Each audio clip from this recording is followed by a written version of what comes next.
First up, we have a game from a series that lots of people really love, and I've never played any of them before. This is my first one. It's the Great Ace Attorney Adventures. And this is on the Ace Attorney Adventures Chronicles pack on the Nintendo Switch. This originally came out on the 3DS, and it uses the same sort of courtroom-style gameplay that you see in Phoenix Wright, which I think this is kind of a pseudo-prequel for. Sadly, even though this is part of that series, and like I said, it's very beloved, it's considered to be one of the weakest entries in the entire series, which is a disappointment for me getting started with it. This game takes place in the late 1800s in Japan during the time of the British Empire's heavy influence and westernization of that country. You play as Rie Inosuke, a university student and the ancestor to Phoenix Wright, and he's thrust into this legal world after being accused of murder in his home country. He ends up having to defend himself in court. Things steamroll from there. He ends up in the UK where he has to act as an attorney. There are 5 chapters in this game that are all loosely based off of various Sir Arthur Conan Doyle stories, Sherlock Holmes stories. And Sherlock Holmes makes an appearance in this game as Sherlock Sholmes, which is it clever? I can't tell if it's clever. It's not clever. That's like a 12-year-old's idea of clever. Not even a 12-year-old, man. My 9-year-old comes up with stuff better than that. I guess it's what you'd expect from these sort of games. There are these standard court proceedings, and you cross-examine witnesses, you comb through evidence, and you try to piece together a strong argument to present at the trial. Sometimes before that, you have to do some investigating of the crime scene and things like that. Sometimes you don't. You're just thrown right into the trial. But you have to point out different fallacies from the witnesses and punch holes in their stories and link things together to make a compelling argument to win your case. The game has a very nice look to it. The graphics are mainly still images with dialogue on the screen, with a little bit of animation here and there, like the characters' eyes darting around crazily or them like pounding their hands on the lectern or things like that. I kind of like that. It's distracting, but it sort of has a nice charm to it.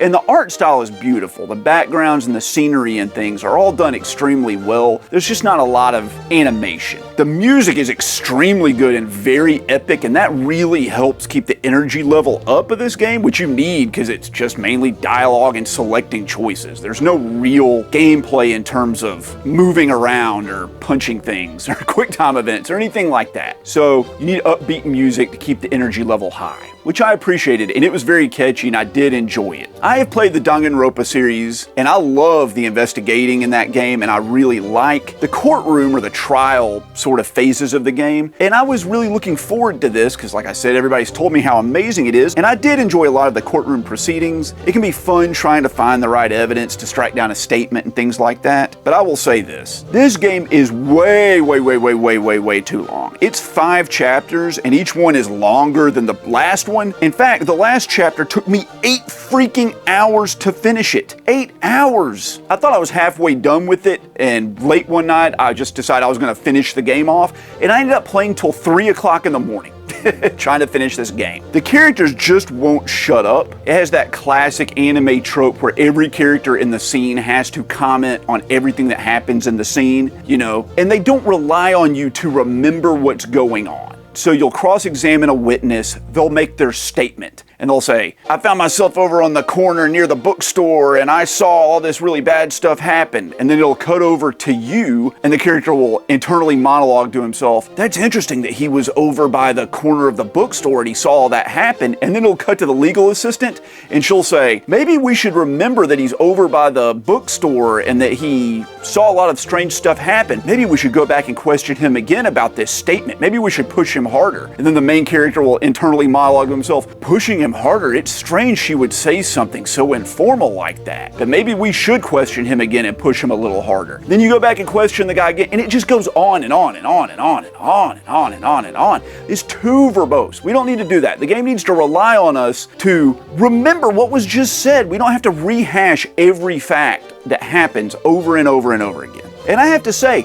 it really wore me out and it put me to sleep. There were many times I was playing this on my Switch, lying in my bed, and I woke up in the morning with my Switch battery dead and the console just lying flat on my chest where I passed out. Also, I didn't really find the cast of characters that interesting. Ryan Nosuke, or Ria Nosuke, and his friends and his legal assistant, they were all okay, but most of the characters were just stereotypical characters. There's like the young, cute girl who's a genius, and then the bumbling buffoon with the heart of gold, and there's the legal assistant that's really the true hero of the game. Also, the cases, while being very convoluted and having a lot of twists and turns, they just weren't that interesting to me. I found them to be kind of boring. The trials are good, but the investigation segments were absolutely torturous. You have to click on all these items in the area, and it says a paragraph statement about every single little thing, whether it has any bearing on the case or not, and that could take hours and hours and hours of just doing that. You're reading about music boxes and tables and sets of bone china and harpsichords and crap. Why? Why are we spending our time doing this? Does the game just not trust us to know what it was like in England in the late 1800s, and they have to point out every object in every room so you're like, oh, that's really strange. I had no idea that they used oil lamps all the time. I assumed they just used freaking LED light bulbs. Like, what?